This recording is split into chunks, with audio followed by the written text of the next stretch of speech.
दिन में 24 घंटे सबको मिलेंगे, लेकिन सोने के टाइम पे हो जाएंगे जीरो। समय को यूटिलाइज करना सीख मेरे दोस्त। आज ये दुनिया तुझे कुछ भी कहे, लेकिन एक दिन तुझे कहना पड़ेगा हीरो, एक दिन तुझे कहना पड़ेगा हीरो।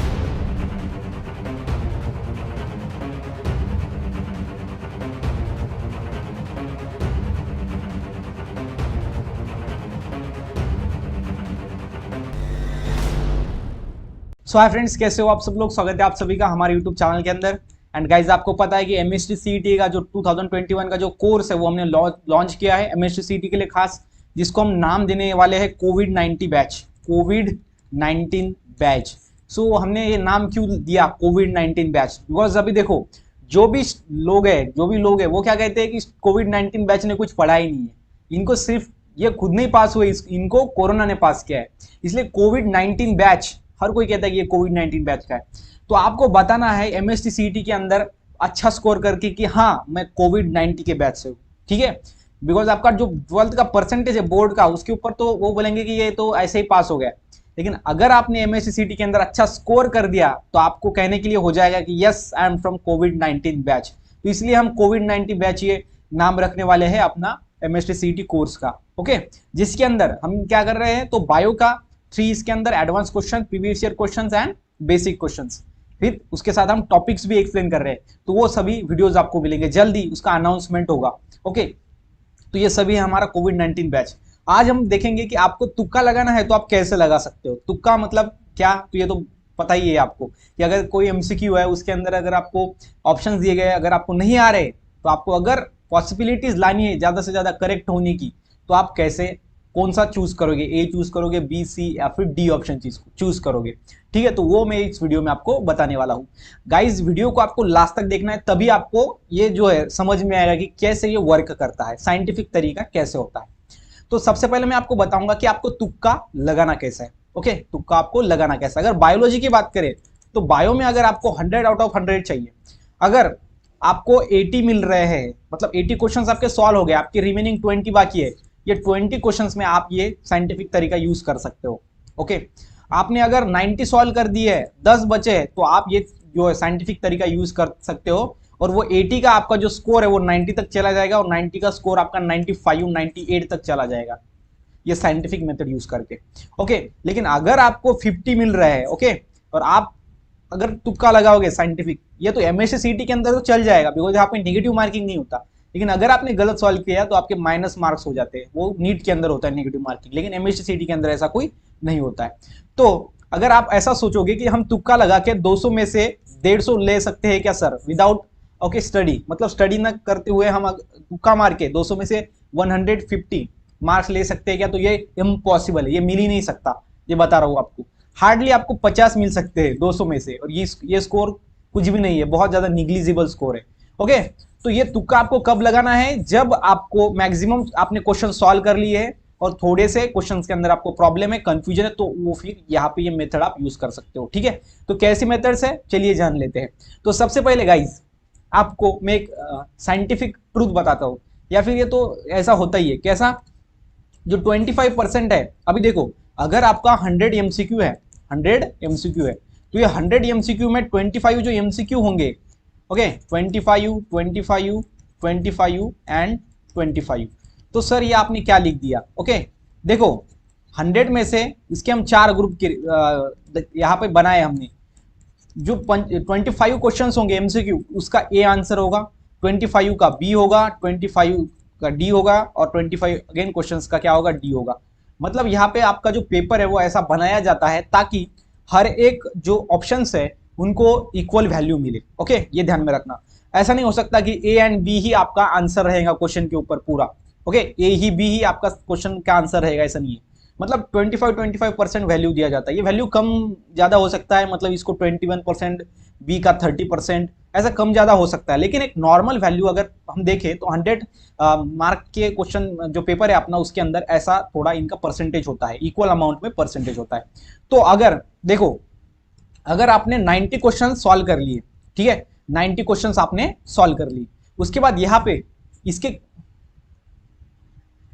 इसके बाद यहाँ पे आपको पता है कि 90 क्वेश्चन सॉल्व कर लिए, तो 90 में आपको ये ढूंढना है कि आपका ए कितने हो गए। अगर ए 25 हो गए, ये क्वेश्चन 25 हो गए, एक आंसर, बी 25 हो गए, ओके, उसके बाद अगर सी 26 हो गए, सी क्वेश्चन, ओके, मतलब आपका क्या है, ए का 25 क्वेश्चन का आंसर हो गया 25 टाइम्स, बी का 25 टाइम्स एंड सी का 26 टाइम।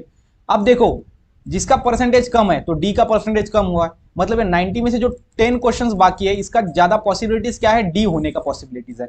तो ऐसा आप कर सकते हो, मतलब आपके तो सी डी भी हो जाएंगे, लेकिन जो कम है, अगर सी का परसेंटेज कम है, अगर हम डी की बात करें, अगर डी का आपका 10 ही है, डी का आपका 10 क्वेश्चन का ही आंसर डी है, ऐसा आपको अगर दिखाया है, वहां पे दिखा है, तो आप क्या कर सकते हो, रिमेनिंग को डी मार सकते हो। यह है तुक्का मारने का तरीका। तो इससे क्या होगा कि आपके जो 10 में से आपके 6, 5 या फिर 4 क्वेश्चंस आपके राइट आएंगे। ओके, तो ऐसा आप तुक्का मार सकते हो। यह है 25% फॉर ईच ऑप्शन। ओके, मतलब क्या होता है, हर एक ऑप्शन के लिए, हर एक हमारे क्या ऑप्शन, ये ए वाला ऑप्शन, बी वाला ऑप्शन, सी वाला ऑप्शन एंड डी वाला ऑप्शन, इसके लिए 25% हम बोलते हैं। एक कम ज्यादा हो सकता है, ओके, मैटर नहीं है कि इतना ही रहेगा, लेकिन ऐसा आप थोड़ा यूज कर सकते हो अपने माइंड को, ब्रेन को, और अपना स्कोर बढ़ा सकते हो कुछ मार्क्स से, 5-10 मार्क आप बढ़ा सकते हो। देन नेक्स्ट में है none of this and all of this. So हम बहुत बार देखते हैं कि जो none of this all of this है, ये क्वेश्चंस के आंसर होते हैं, none of this all of this. तो अभी देखो ज्यादातर ये क्वेश्चंस सिर्फ 10 क्वेश्चंस के अंदर, 200 में से सिर्फ 10 आपको मिलेंगे, बायो के अंदर 10 और इसके अंदर 5 क्वेश्चन मिल सकते हैं, या फिर 4 क्वेश्चंस केमिस्ट्री फिजिक्स के अंदर। इसमें से क्या है कि ये बहुत कम होते हैं, none of this all of this. और ये क्वेश्चन जो है, अगर none of this all of this है तो उसको ही आप राइट कर दो, बिकॉज वो दिए क्यों है, बिकॉज वो ऑप्शन है इसलिए वहां पे दिया है। ये सभी क्वेश्चंस में दिए नहीं जाएंगे, क्यों नहीं दिए जाएंगे, बिकॉज वो वहां पे उसका आंसर नहीं होगा। वो कौन से क्वेश्चन के अंदर दिए जाएंगे, जहां पे उसका आंसर होगा। ओके, अगर आपको none of this all of this अगर 10 क्वेश्चन दिए गए हैं बायो में, 100 क्वेश्चन में से 10 question none of this all of this है, तो इसमें से 6 से 7 क्वेश्चन के जो आंसर है वो none of this all of this ही रहेंगे। समझ में आ गया, क्योंकि वो ऑप्शंस वो वैसे नहीं डालते, बिकॉज क्वेश्चंस के अंदर ऑप्शंस दिए वाले होते हैं, बाकी होते हैं, उसके रिलेटेड वो डालते हैं। None of this all of this सिर्फ उसी क्वेश्चंस में डालते हैं जहां पे उसका आंसर वो होता है। ऐसी पॉसिबिलिटीज है, अगर 10 क्वेश्चंस आपने none of this all of this अगर उसको वहां पे दिया गया है, वो अगर आपने सॉल्व किया, तो उसमें से 6 से 7 क्वेश्चन राइट आने की पॉसिबिलिटी है। 500 100% आएंगे, मतलब 50% तो हम बोल सकते हैं कि वो राइट आएंगे। ठीक है, तो ये समझ गया second type, none of this all of this questions.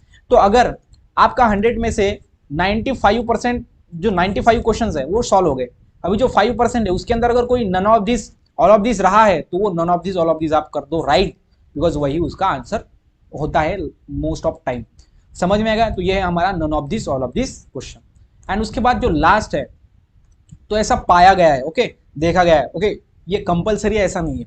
अगर आपका कंफ्यूजन है ए एंड बी में, अगर आपने कौन सा क्वेश्चन सॉल्व किया है, उसके अंदर ए एंड बी ऑप्शन, इसके अंदर आप कंफ्यूज हो, आपको समझ में नहीं आ रहा है कि ए टिक करे या फिर बी टिक करे, तो इसके अंदर आप मैक्सिमम टाइम्स आप ए टिक करना। ओके, ये क्या है, एक ट्रेंड है। ओके, ये क्या है, ऐसा ट्रेंड है कि ए बी में अगर कंफ्यूजन रहा है तो वो ए उसका आंसर हो सकता है। उसके बाद C D, C and D option में अगर आप कंफ्यूजन हो तो आप जो है सी को ही हमेशा सिलेक्ट करना। ठीक है, बिकॉज मोस्ट ऑफ टाइम सी या डी में ऑप्शन के अंदर सी ही ये निकलता है राइट आंसर। ठीक है, तो ये क्या है, ये हम ऐसा बोल सकते हैं, ऐसा पाया जाता है ट्रेंड। समझ में आ गया, तो पहला तो बेसिक चीज है, सेकंड में तो none of this all of this, and third में ये वाला, मतलब ए बी में कंफ्यूज हो तो ए सिलेक्ट करो, बी सी डी में कंफ्यूज हो तो आप सी सिलेक्ट करना। समझ में आ गया, तो ऐसा है यहाँ पे ये वाला हमारा थर्ड तुक्का लगाने का एक मेथड। तो मुझे लगता है कि आपको समझ में आया होगा कैसे हमको ये तुक्का लगाना है। तुक्का कब लगाना है, जब हमने 100 में से 90 क्वेश्चन सॉल्व कर लिए और 10 क्वेश्चन के अंदर गड़बड़ है, तो वहां पे आप ये लगा सकते हो। अगर आप ऐसा सोचोगे कि तुक्का लगा के हम आउट ऑफ मार्क ले लेंगे, तो ऐसा इम्पॉसिबल है, ये हो ही नहीं सकता। ठीक है, तो तुक्का लगाना मतलब एक थोड़ा एक्सक्यूज है, थोड़ा स्मार्ट वे में जो रिमेनिंग हमारे क्वेश्चन है उसको सॉल्व करना, बिकॉज हमको यहाँ पे निगेटिव मार्किंग नहीं है, इसलिए हम वो सॉल्व कर सकते हैं। अगर आपका निगेटिव मार्किंग होता है तो आपको 10 बार सोचना पड़ेगा वो क्वेश्चंस का आंसर देने के लिए, बिकॉज वो तो करेक्ट आएगा नहीं, ये पता ही नहीं। अगर रॉन्ग होगा तो वो पहले जो मार्क मिले हमको, वो निगेटिव मार्क वो माइनस कर देगा। ठीक है, तो ये ध्यान में रखना। तो ये था इस वीडियो के अंदर। वीडियो अगर अच्छा लगा हो तो वीडियो को लाइक करना ना भूलिएगा। मिलते हैं गाइस नेक्स्ट वीडियो में नेक्स्ट टॉपिक के साथ।